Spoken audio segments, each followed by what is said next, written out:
Sziasztok, Mesi vagyok, és a csatornámat látjátok. A mai tutoriálban azt fogom megmutatni, hogy mit csinálok akkor, hogyha nincsen megfelelő méretű vásznam ahhoz az alkotáshoz, amit el szeretnék készíteni.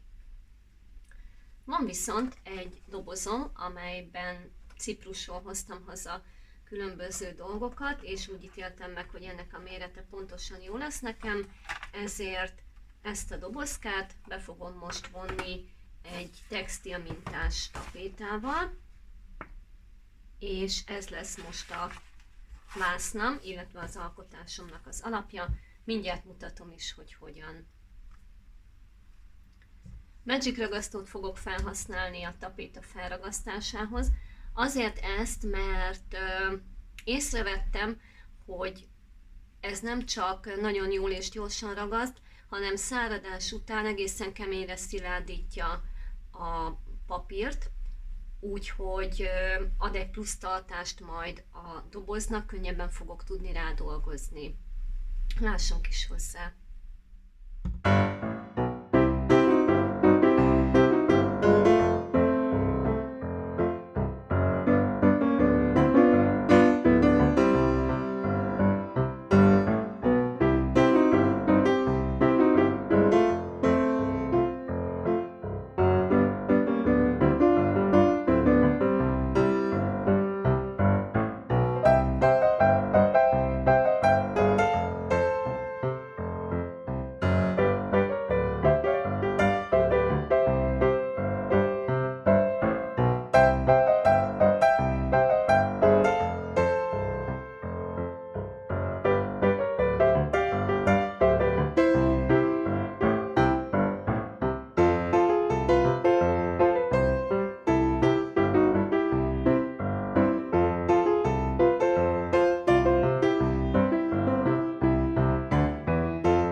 Miután mind a 4 oldalára felhajtogattam a tapétát, megcsináljuk itt ezt a belsejét.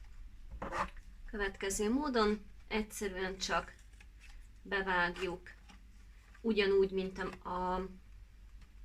az elejénél.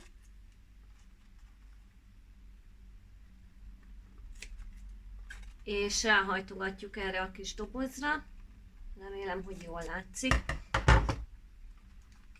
Először azt az oldalát,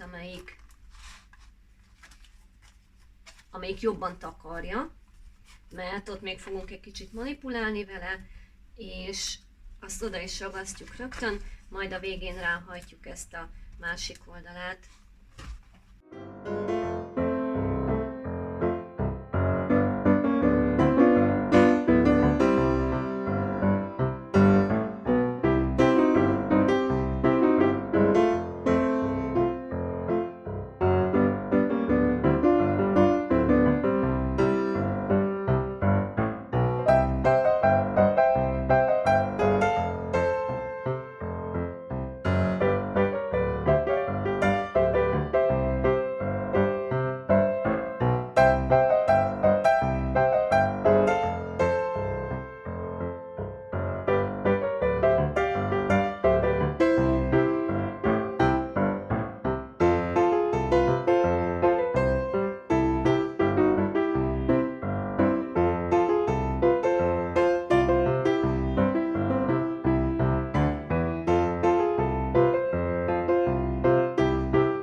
tapéta tulajdonságainál fogva eleve nagyon jól viselkedik a különböző ragasztókkal szemben. Amikor nedvesség éri, akkor egy picit megnyúlik, fellágyul, utána pedig visszanyeri az eredeti szilárdságát, és ezzel, hogy Magic ragasztóval ragasztottuk fel, egy picit még keményebb is lett. A száradás lehet egy kicsit siettetni hőlégfúvóval, vagy feltehetjük a radiátorra, de enélkül is nagyon jól és gyorsan meg fog száradni. Amit még most fogunk vele csinálni, hogy tényleg olyan tulajdonságokkal rendelkezzen, mint egy vászon, az pedig az, hogy fehér gesszó segítségével 2-3-szor le fogom alapozni.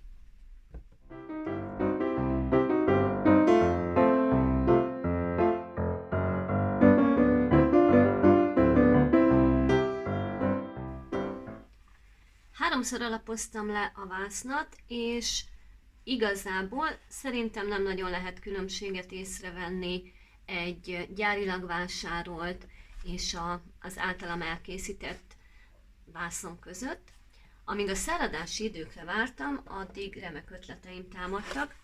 Jó néhány doboztetőt találtam még a lakásban, és elhatároztam, hogy ezekből is tudok vásznat készíteni, illetve akár egy pohár alátétből, egy kör alakú dobozból, vagy egyszerűen csak egy 2,5-3 mm-es vastagságú sörkartonból. Amíg a tapétáimat nézegettem, találtam néhány nagyon érdekes és szép struktúrájú tapétát. Ezek önmagukban is nagyon jól mutatnak, lehet nem csak fehér, hanem rögtön fekete gesszóval is alapozni őket. Itt van például egy kőmintás, vagy ez a két pöttyös. Mivel a fehér gesszó, illetve a fekete is, gyakorlatilag mindegy, bármilyet használunk, nagyon jól lefed és lemattít mindenféle felületet, ezért ez a kicsit fényesebb pöttyök is el fognak tűnni, és csak a gyönyörű textúrájuk marad meg. Ezek hagyományosabb, teljesen normális, átlagos, bárhol kapható tapéták, tehát semmi olyan ördöngőség nincs benne, amit innen lehetne bárhol beszerezni.